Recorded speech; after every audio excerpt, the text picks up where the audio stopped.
I've brought experts in other fields onto my channel in the past to cover things like kettlebells, Pilates, and even running. And after those videos, I actually got a lot of requests to talk about yoga.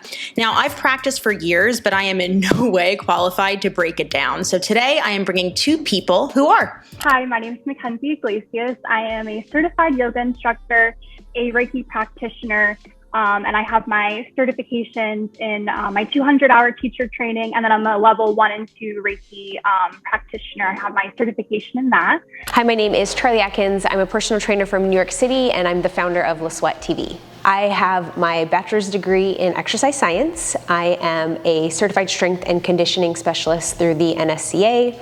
I have levels 1 and 2 from the CFSC certification, which is Certified Functional Strength Coach.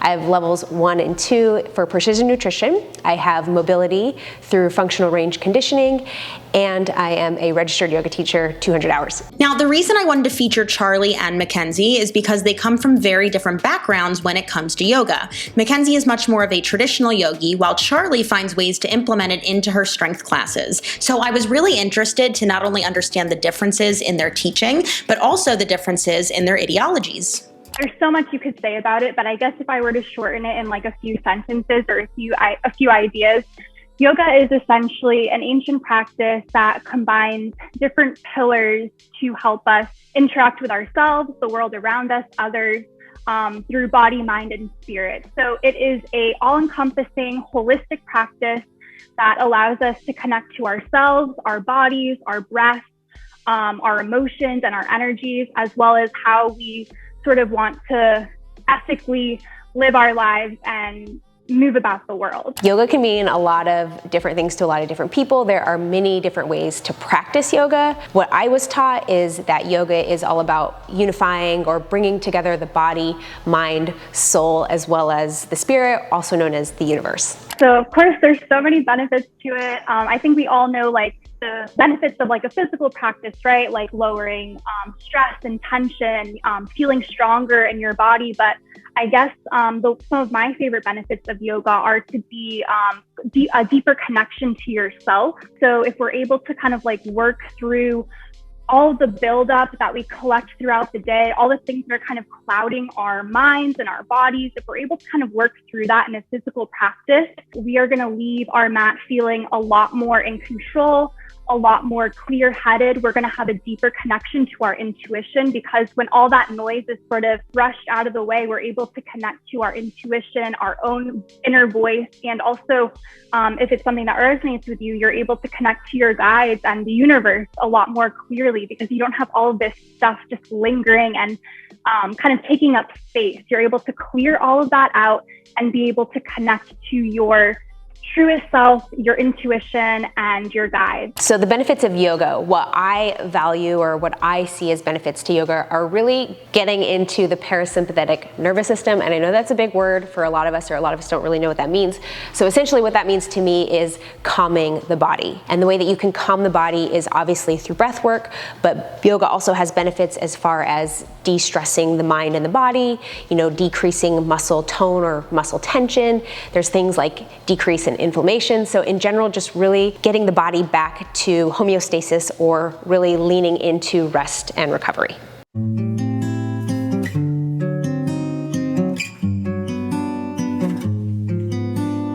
So based off of the questionnaire that you sent me, and just what I know about you and what you've shared on social media, it seems like you are a very busy lady. You are sort of kind of balancing work and play and all the different aspects of your life and your business. So I thought with today's practice, we could really focus on grounding and moving slow and steady. So all of the shapes that we're going to take today are going to be low to the mat. We're not really going to get up too much in this practice today. So everything's going to be pretty low to the earth, and sort of cultivate that grounding energy.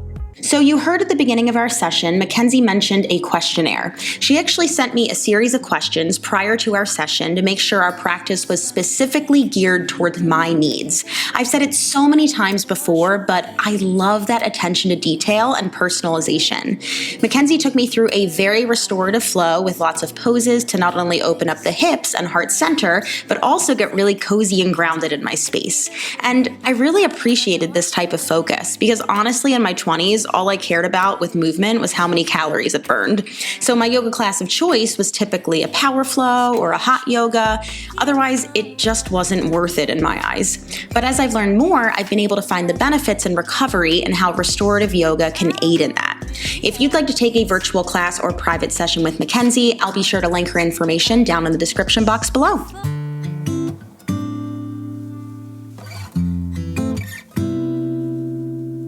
So you're gonna come to the top of your mat.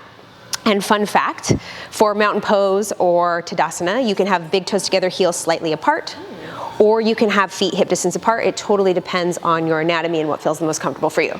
So always wanna start with breath. Go ahead and close your eyes. And then just take a deep breath in through your nose and let it out your mouth. Now, one thing about yoga is that we do wanna connect breath with movement. So the first move of the sun salutation is on an inhale, you're gonna bring your arms up overhead. And then on an exhale, you're gonna go ahead and forward fold. Good. Now stay here for a moment. Bend your knees slightly if you have tight hamstrings and let your head hang. Now, since we are connecting breath and movement, first one was an inhale up, exhale down. You're gonna inhale, halfway lift. And then one thing that I learned, yes, from yoga is if I put my hands on my shins and I push my tailbone back, very similar to a hinge position, like a deadlift, I really feel the pose here. So that would technically be your inhale, and then on an exhale you would fold, hands come down to the mat. And since we are kind of starting out, go ahead and just step yourself back to a high plank. Good. Now, having a solid foundation in a high plank is important for me as a coach and as a teacher. So making sure that the head are in line with the heels, micro bend the elbows, that's gonna help you put in the core, and then inhale, shift forward slightly. Exhale, plug the elbows into the ribs and lower down. Good. Inhale, upward facing dog, flip the tops of your feet down, spread open the chest. And then whenever you're ready, use an exhale to take you back to downward facing dog. Tuck the toes, hips go up. Now, my favorite cue for a downward facing dog, because we do a lot of downward facing dogs in yoga, are to micro bend the knees, push the tailbone to the sky, and then I want you to pull your chest towards your shoelaces. And then think about sliding into home plate. That is a baseball reference. If that doesn't make sense, think about going down a water slide head first. Take a deep breath in. And then on your exhale, slowly walk yourself to the top of the mat. Keep your hands on the mat. Good. And then go ahead and slowly roll yourself up vertebra by vertebra. In our session, Charlie focused on the basics: sun salutations, 3 warrior poses, a little bit of pigeon. We are definitely cut from the same cloth because we both preach how simple is typically better for most people. And just because something is basic does not mean that it's easy. Now, Charlie also discussed how these simple poses and flows can help improve your strength training. With yoga, you can improve your mind-muscle connection and mobility to help make your lifts stronger and safer.